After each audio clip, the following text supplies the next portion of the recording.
আমরা রাজ্যকে অত্যন্ত আলোর মাধ্যমে সেখান থেকে আমরা কি করি, আনন্দ উল্লাস করি, ব্যান্ড বাজাই, সাউন্ড দিয়ে গান শুনি, সেই মাধ্যমে সেখানে তারা এগুলো কারণে তারা দূরে সরে যাচ্ছে। এখন দেখা যাচ্ছে যে আজকে থেকে 3 বছর আগে যেখানে 60,000 আমাদের জলজ প্রাণীগুলো ছিল, সেগুলো এখন 23,000-এ পরিণত হয়েছে। এই 3টা বছরে আমাদের অর্ধেকের বেশি আমাদের সম্পদ হারিয়ে গেছে।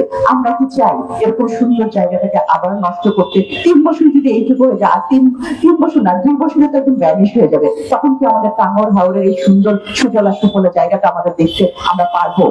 দয়া করে আপনাদের কাছে অনুরোধ, আমাদের এই হাওরবাসীর অনুরোধ, আপনারা যে জিনিসটা ব্যবহার করবেন সেটা যেন সুন্দরভাবে করেন, যেন পরবর্তীতে কেউ যে দেখে আসে বলতে পারে যে জায়গাটা সুন্দর। আপনি চলে আসার পরে সেখানে জায়গাটা যদি উপযোগী না থাকে, তাহলে ধ্বংস করাটা কিন্তু আমাদের শোভা পায় না। আমরা মানব জাতি, আমরা সৃষ্টিশীল, আমরা সৃষ্টি করব, সুন্দর রাখবো, পরিবেশ সুন্দর রাখবো, নিজেদেরকে সুন্দর করব। এই আশায় আমি চাচ্ছি আমাদের এই একটি জিনিস আমরা দেখতে পাচ্ছি যে আন্তর্জাতিক ভাবে যে জিনিসগুলো আমরা পাচ্ছি সেগুলো আমরা আন্তর্জাতিক ভাবে উপস্থাপন করব। বিশ্বের মানুষ এসে যখন এখন দেখবে আমাদের টাঙ্গর হাওর একদম একটা বিলীন হয়ে যাচ্ছে, পানি দূষিত হয়ে যাচ্ছে, এবং আমরা নিজেরা সেই সৌন্দর্যটা, পরিবেশটাকে ভোলাটে করে ফেলতেছি, এটা যেন আমাদের আর না হয়। দয়া করে আমরা সবাই সুস্থ থাকবো, সচেতন থাকবো, নিজে সুস্থ থাকবো এবং অন্যকে সুস্থ থাকতে সহায়তা করবো। উপস্থিত হাওর রক্ষার জন্য নিবেদিত ব্যক্তিবর্গ, সাংবাদিক বন্ধুগণ, আসসালামু আলাইকুম। টাঙ্গর হাওর 2023 সালের মেবি ফেব্রুয়ারি মাসে আমি একবার প্রতিবেদন করতে গিয়েছিলাম। সেখানে প্রায় 88টি গ্রাম এবং 60,000 লোকের অবস্থান দেখলাম। কয়েকদিন অবস্থান নিয়েছিলাম। এই টাঙ্গর হাওর পর্যটনরা অপরিকল্পিতভাবে বিভিন্ন ধরনের বর্জ্য দিয়ে টাঙ্গর হাওরের যে পরিবেশ, সেই পরিবেশ নষ্ট হয়ে যাচ্ছে। পরিবেশের কিছু সাংবাদিক আমাদের সাথে ছিল। আমরা জেলা প্রশাসক সহ পরিবেশবাদীদের সাথে কথা বলেছিলাম, প্রতিবেদন করেছিলাম।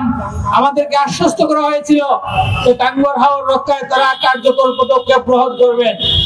2023 ফেব্রুয়ারি, আজকাল 2025 জুন, অদ্যবধি সরকার, বিগত সরকার তো পালিয়ে গেল, বর্তমান সরকারও আমরা আশাবাদী ছিলাম একজন পরিবেশবাদী উপদেষ্টা আছেন, উনি হাওয়া রক্ষার জন্য ভূমিকা রাখবেন।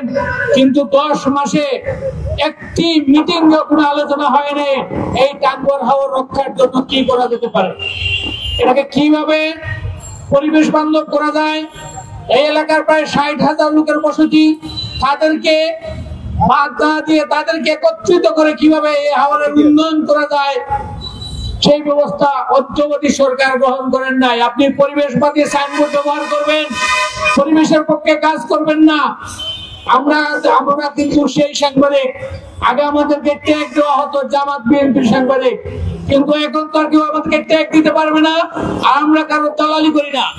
আগের সাংবাদিকরা দেখতাম প্রধানমন্ত্রীর সামনে গিয়ে দালালি করতো, আমরা কোন উপদেষ্টার সামনে গিয়ে দালালি করি না।